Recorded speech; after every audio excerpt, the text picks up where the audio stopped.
cái gì nó một đó sụp bị thua là thua chi nên là Hi Hollywood, you watching me now? mà nhau nó bố Okay, that's okay. Rồi, lúc Mucho cũ à. show.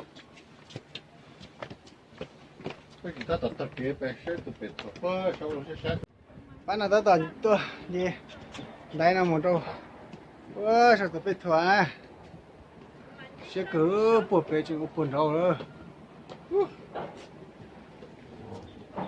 lý trà sư thế nào sát được tiêu. nhiều con gì tôi sư thì sao hả Sát là.现在把那个把啥说的，这他们说这不平台呢。 Hollywood, you hear me?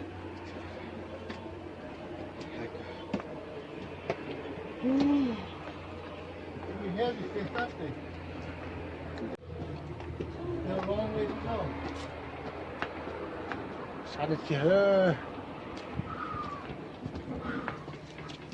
số tôi nhớ cho nhớ ba là lo xưa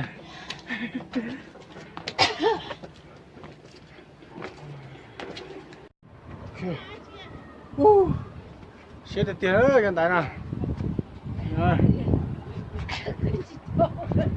ê bây giờ muốn gì tụi bây chụp bó rồi nè bây ta tỏ là yếu pi đó nè tỏ là yếu ta mà tỏ bây giờ pi ta thì bây giờ từng tận đấy nè một con to là tụi bây chụp bó rồi nó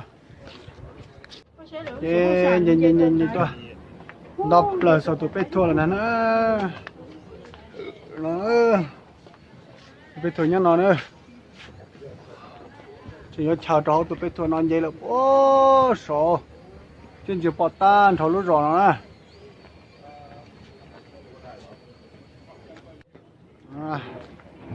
sắp bố chỉ ở những chiều bọt bọt thì nó mà sủa té á té cho sủa á sát thì nó sủa bây giờ. giờ sát thì chỉ sủa sủa Chủ nhớ cái lò sát của nó hay không có lúa cũ ở khay à.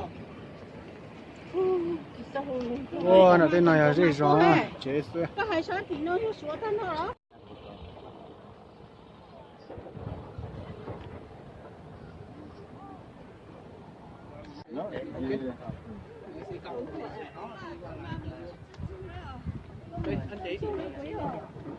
Cà bài cũng vừa rồi, mình tiêu số. Phải tụi thôi chưa.